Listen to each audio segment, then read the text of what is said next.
had a great time with other heads of state at the banquet hosted by Macron, Bola Tinubu.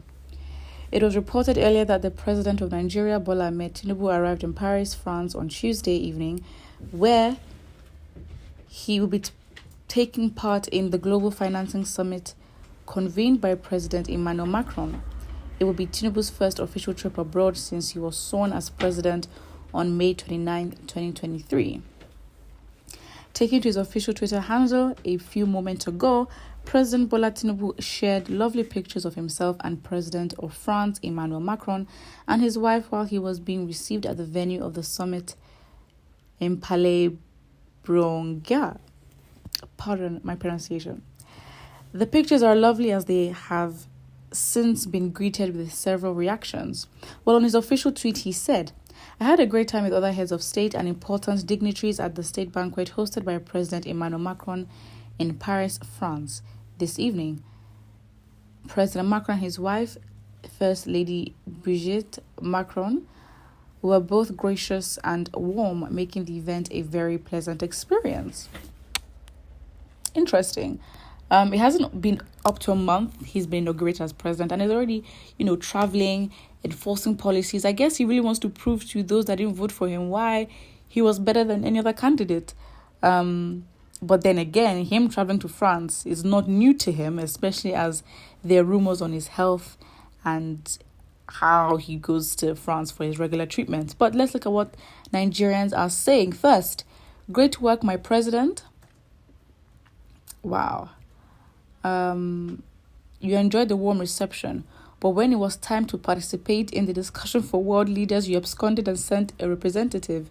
Well, thanks for not giving us another definition of a town hall. That's interesting.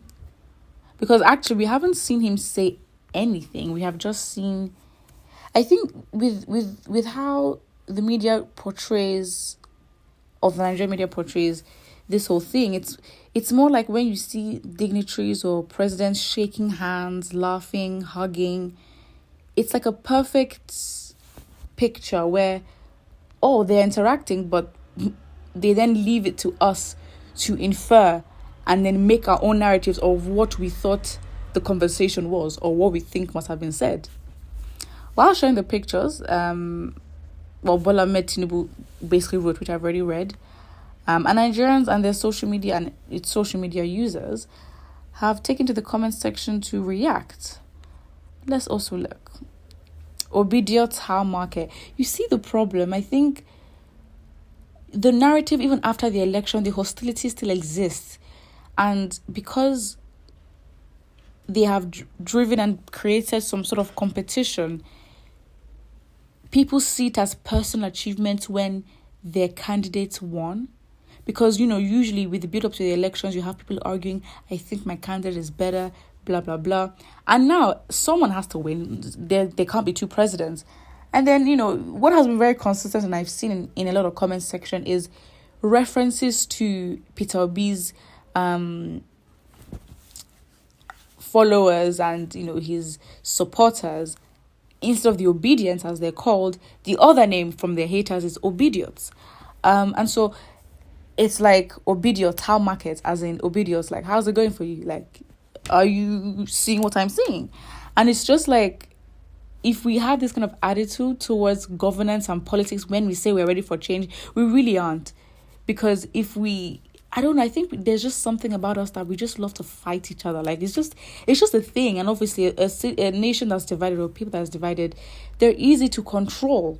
So when you look at our history, there's no surprise why the events and what happens to us. Because even in the little things, we're just so, as Nigerians decided, we're going to take our elections seriously. We want change. We want this. Because we complain a lot.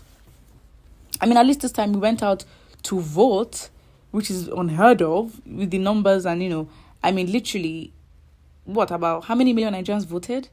Literally times 2, times 3, times 4 the turnout of 2019. So, yes, you can say that's progress. But progress for who and progress for what? Doesn't make sense. The bitter-minded people will not believe this, especially the obedient and obe-goats. Wow, interesting. And you find that there are other presidential aspirants that are in court right now as we speak, trying to prove why Tinubu should not be president. basically contesting and arguing against the election results. And and that's why it's like, what's the point? Because, with Nigerian politics and, fighting against one another, they will tell you go to court because they own the court. They'll tell you actually go to court. I mean, the courts have come out to say that on the 30th of June, Bola Tinubu would give his defense as to, and also INEC as well, which I think should be a defendant in this case, as to how they got their numbers for who and who voted for who, where, when, and the electronic platforms that they chose to engage. I mean, we've been doing things so old school for so long that the first time we decided to use, an electronic form of transmitting results, next thing, there's no service. Oh, there's no network. Oh, we can't do this. We can't do that. Excuses upon excuses. And you see how perfect it all was? The elections are in 2023. What do? In 2021, they bring a new electoral act. How convenient for you to just change the rule of the game before the game starts. You're literally playing their game and the rules that they decided to abide by. This whole online president of Mr. And that's the thing, it's like, rather than focusing on, okay, great, your principal is in office, how is he doing? Is he doing this? Is he doing that? No.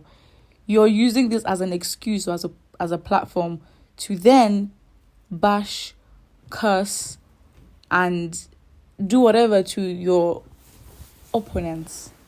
And that's why I'm like, if you choose to engage and allow your emotions be run by different narratives on the press, you're on your own.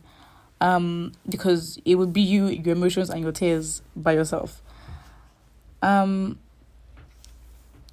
God bless you by president. You are a temporary president. You see, that's the point. It's like you are fighting against a president who has been inaugurated. INEC knows, they know what they're doing. Why? Like, this is the body that is meant to control elections.